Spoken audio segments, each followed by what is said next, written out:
వింత పాతక రోత అన్నట్టుగా ఆ నియోజకవర్గంలో వైసీపీ పరిస్థితి తయారైందా? పార్టీ ఆవిర్భావం నుంచి పోరాడుతున్న ఒక్కటంటే ఒక్కసారి కూడా జెండా ఎందుకు ఎగరలేదు? పైగా చెల్లి పెళ్లి జరగాలి మళ్ళీ మళ్ళీ అన్నట్టు పదే పదే ఇన్ఛార్జీలను ఎందుకు మారుస్తోంది? ఏకంగా 5వ ఇన్ఛార్జిని ఎందుకు మార్చాల్సి వచ్చింది? ఏ నియోజకవర్గంలో ఉందా పరిస్థితి? టీడీపీ కంచుకోట ఉండి అసెంబ్లీ నియోజకవర్గంలో జెండా ఎగరేయాలని వైసీపీ అధిష్టానం ఉవ్విళ్లూరుతున్నా ఎప్పటికప్పుడు ఆశించిన ఫలితం మాత్రం దక్కడం లేదు.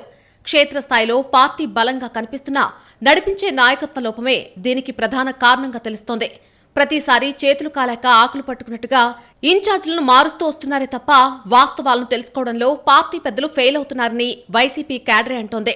ఇప్పటికే 4 సార్లు ఇన్ఛార్జీలు మార్చిన అధిష్టానం అచ్చంగా 5సారి కొత్త నేతను తెరపైకి తీసుకొచ్చింది.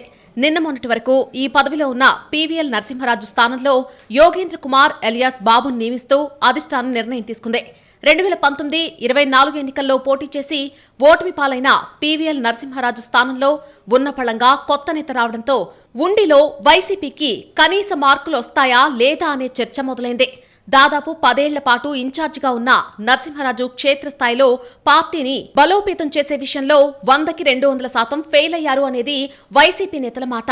వర్గ విభేదాలు తారస్థాయిలో ఉన్న క్షేత్రస్థాయిలో సమన్వయం లోపించినా నాకేం సంబంధం లేదు అన్నట్టు ఆయన వ్యవహరించిన తీరుతో పార్టీ పరిస్థితి అయోమయం గందరగోళం అన్నట్టుగా తయారైందని చెబుతున్నారు. తాజాగా అధిష్టానం తీసుకున్న నిర్ణయంతో అయినా ఉండి నియోజకవర్గంలో వైసీపీ పుంజుకుంటుందా అంటూ లోకల్ కార్యకర్తలు మాట్లాడుకుంటున్నారు. టీడీపీ ఆవిర్భావం తర్వాత 2004లో మినహా ఇప్పటి వరకు ఉండిలో ఓడిపోయింది లేదు. అలాంటి నియోజకవర్గంలో జెండా ఎగరేయాలంటే క్షేత్రస్థాయిలో పట్టున్న నాయకుడికి అవకాశం ఇవ్వాలి అనేది కార్యకర్తల డిమాండ్. కానీ ప్రస్తుత పరిస్థితి చూస్తే ఒకరిద్దరు నాయకులు తమ ఆధిపత్యం కోసం వారికి నచ్చిన వారికి అవకాశాలిస్తున్నారు తప్ప బలమైన నాయకుడి కోసం ప్రయత్నాలు చేయడం లేదు అనే విమర్శలు గట్టిగానే ఉన్నాయి. గతంలో పీవీఎల్ నరసింహరాజుకు వ్యతిరేకంగా పనిచేసిన యోగేంద్ర కుమార్కు బాధ్యతలు అప్పగించినంత మాత్రాన అధిష్టానం ఆశిస్తున్న ఫలితం దక్కుతుందా అన్నది క్యాడర్ క్వశ్చన్. తరచూ ఇన్ఛార్జీలు మారడం వల్ల పార్టీ కోసం కష్టపడే ద్వితీయ శ్రేణి నాయకులు కార్యకర్తలు తీవ్ర నిరాశకు గురవుతున్నారట. కొత్తగా వచ్చే ఇన్ఛార్జ్ పాత క్యాడర్ను కలుపుకోకపోవడం, తన సొంత వర్గాన్ని ప్రోత్సహించడం వల్ల అసమ్మతి పెరుగుతుందని అంటున్నారు వైసీపీ నేతలు. ఉండిలో వైసీపీ బోణి కొట్టాలంటే కేవలం ఇన్ఛార్జిని మారిస్తే సరిపోదని, ఎన్నికల కోణంలో కాకుండా కనీసం 4-5 ఏళ్ల పాటు ఒకే నాయకుడికి బాధ్యతలిచ్చి నిర్ణయాలు తీసుకునే పూర్తి స్వేచ్ఛ కూడా ఉండాలని సూచిస్తున్నారు కార్యకర్తలు.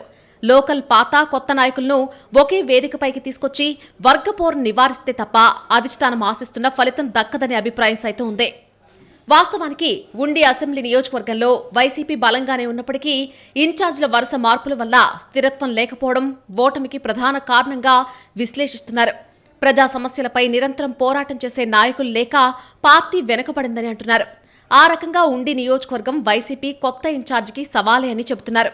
కనీసం ఇప్పటి నుంచైనా కొత్త ఇన్ఛార్జ్ నేతృత్వంలో విభేదాలు పక్కన పెట్టి తీవ్రంగా శ్రమిస్తే తప్ప ఉండిలో వైసీపీ జెండా ఎగరదు అన్నది స్థానిక కార్యకర్తల మాట.